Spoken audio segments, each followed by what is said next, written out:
After taking the G&P Stoner 63 out to the airsoft field, I can see why so many people love this LMG. So in today's video, let's talk about everything that I like and everything that I dislike about this platform. What's up, Airsofters? My name is Lane and welcome to the BB Warrior.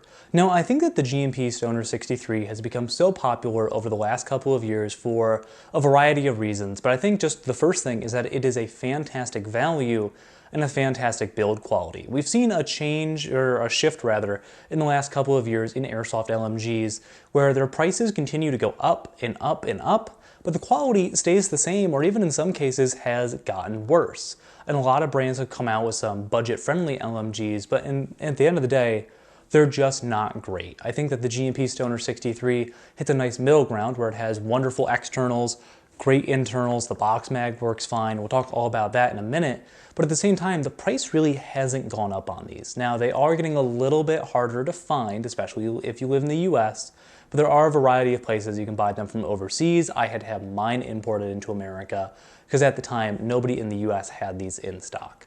But let's take a moment to talk about the actual rifle itself, and by showing you all of this, you'll see why this is such an incredibly high quality airsoft replica.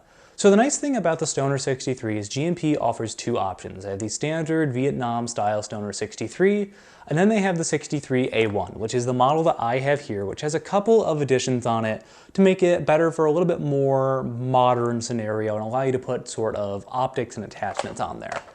The big changes you're going to see are this nice quad rail on the front, which I have used to put on a foregrip and a mock laser aiming device, purely because I think it's cool. And then it also has a Picatinny rail on the dust cover up here for attaching optics. Now in the standard Stoner 63, you're only left with the iron sights, which include when it's down, a standard battle sight, and then you have more of an adjustable aperture right here.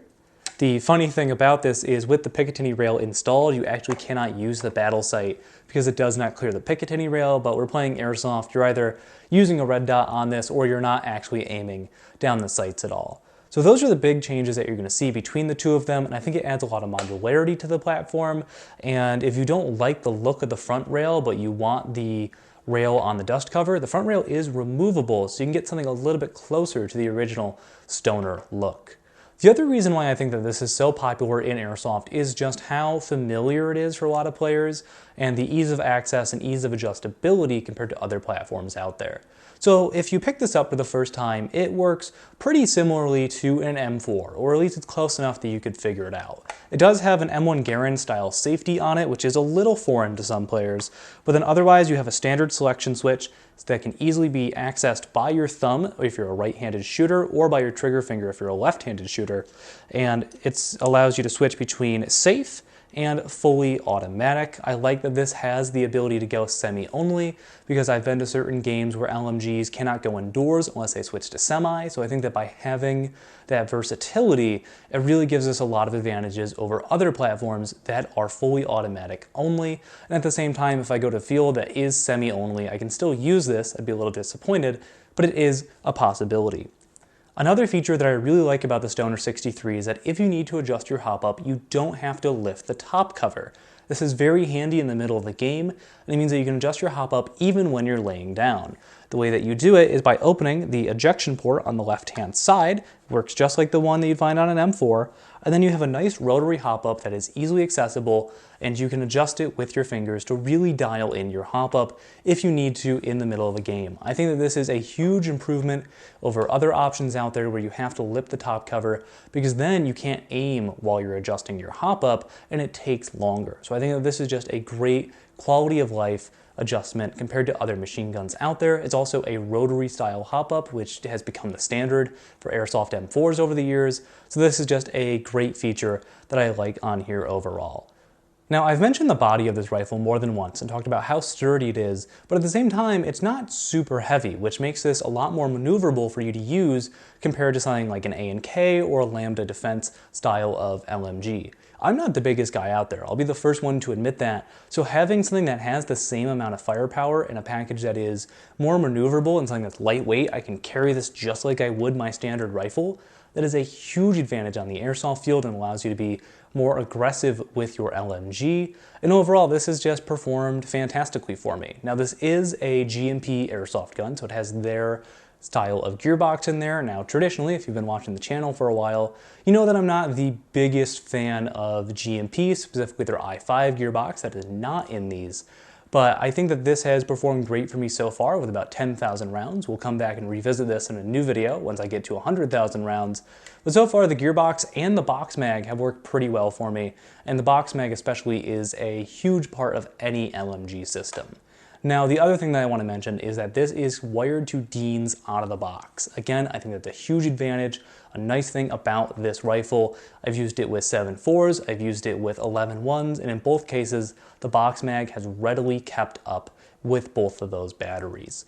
Now, I do want to talk about the box mag a little bit more because I think it's such a crucial part of the system. But before we get there, I just want to say a huge thank you to everybody who helps to support this channel. To be able to go out and be able to test rifles like this and be able to actually get the data, get feedback, let other people use the rifle, takes a lot of time, and it also takes money. So a huge shout out to our channel members who are helping take this channel to the next level. It allows me to get out and make better videos that you're all going to enjoy. So if you want to help support the channel, you can check out a link down below in the description to become a channel member. Besides getting your name in videos, you also have the chance to see them early and get emotes in our live streams. So a big thank you to everybody who can help support the channel and make it even better. Now, the box mag specifically is something that I love and I hate at the same time. Now, like I said, so far it's been pretty reliable. I haven't had issues with feeding, which is something that I can't say with other brands. I feel like the box mag becomes kind of the weak point of most systems, and they end up needing to be replaced. The G&P one has been pretty sturdy so far. However, it mounts a little bit different than others, so I want to mention it. So as you can see on the rifle, there's this big square metal box right here. And I kind of like that because sometimes when I lay down, this is the first thing to hit the ground and it keeps the box mag secure. But the box itself is made out of plastic. This is a two-piece design like most, where the box actually just kind of lives in here. And the issue that I have with these is, one, I'm just kind of nervous. Like, I still, as much as the gearbox has been fine for me, I'm still a little scared about running a stock G&P, and box mags are usually the first thing that fails. The other thing that I do not like about that box mag is that the day that it does fail, because eventually it will, they are ungodly expensive to replace. They are significantly more than an option from A&K, from Lambda, whatever it may be. So most players end up going for the bull gear inserts and redoing it. And you might be saying, Lane, if the box mag is better than those other options, that's why it costs more. And you might be right, but when I have to replace that, I'm not going to be able to buy it from an American store. So I'm going to have to buy it from overseas and pay $100 in shipping plus over $100 for a new box mag. So it's something that I'm a little concerned about. There's a lot of people who make external modifications for these stoners, and one of my plans is to convert this over to an M49 style because I think that it is a lower profile, because you can kind of see on the side this mounting bracket for the boxes is gigantic. It's just extra weight. It gets in the way, especially if you're a left-handed shooter. I can see this being more of a problem than if you're a righty. So it's something that I want to replace. But yeah, switching over to M249s is in the future for this, so I can have different box mags that are more readily available to replace, and there's more aftermarket support, from companies like Bull Gear that make custom inserts to make sure that boxes keep up even with high rate of fire builds. But yeah, that is one of my biggest love-hates about this is the box mag. However, it's super easy to put in. There's no wires that you have to connect when you have this be stock. Everything is just set up in the actual connector that feeds into the gun. And again, I've had zero feeding issues with it.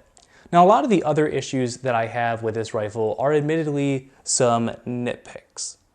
First off, let's talk about the stock. The stock is a little longer than I'm used to. I would say it's about the size of a full-size M16 stock, but let's be honest, who doesn't use a crane stock or any other style of like PDW, MCX stock nowadays? So it's a little bit longer when you bring it up than I am traditionally used to. The other thing is it requires 2 hex keys to remove the butt pad. The battery's in there. So if your battery goes down while you're in a firefight, you're out of the game for like 5 minutes. Like, you are gonna have to mess with your Allen keys, make sure they don't fall out of the buttstock, replace your battery, throw a new one back in there, and then you're good to go. I think that's something that would be a much better system if this was just pressure fit. I understand that it may not be as secure in some situations, but I think it'd be a much better option than this one here relying on the screws because it takes forever to replace. The other issue that I have with the stock is that's where the only sling point on the entire rifle is, on the bottom. You cannot put this on a 1-point sling. It is too heavy. You're gonna end up hitting yourself between the legs, or if you're like me, I have hit my knee with this front sight post more times than I can count, and every time it is ungodly painful. So if you're going to buy this, I would highly recommend getting the A1 version with this big rail on there, because I have a Magpul RSA on there that holds the other side of my 2-point sling. Using this with just a 1-point, it's gonna be uncomfortable, it's gonna hurt your neck, and you're not gonna have much control over it either. So most of my complaints do come from this stock. I think that, if it was just a couple of changes made to it, it would be fantastic. But overall, I think if you're looking for an airsoft LMG, this is an excellent choice. One of the only issues that you really run into this is that it's not correct if you're doing any sort of impression, and I would never bring this to like a Milsim West style game, because I don't think that's in the spirit of the game. But if you're looking for something for just a standard open play, maybe you're going to a regional event and you need an LMG, I think the Stoner 63 presents you with a fantastic platform to go stock, or if you want to customize it, there's a ton of aftermarket support from companies like Viking Combative Customs, Stampede Airsoft. There's plenty of people making either box mag modifications like we talked about earlier from Bull Gear. There's people that chop down the barrels, chop down the stocks. You can really customize these to your heart's consent. And once we reach the 100,000 round point, I will talk about all the changes I made to this as well, because I want to do some fun stuff to this and keep it in the spirit of the original rifle, but also make it a little bit better for our purpose as airsofters. But overall, I gotta say, this has been a fantastic buy. Admittedly, it has easily become one of the most expensive airsoft guns that I have bought, but I think that it is in all cases just worth every single penny. But yeah, that is my thoughts on the G&P Stoner 63. Thank you all so much for watching. If you want to see more videos on the channel, why don't you click this video up here, or if you're new, why don't you consider subscribing so that you get all of our new videos sent right to you. But my name is Lane, and I'll see you all next time.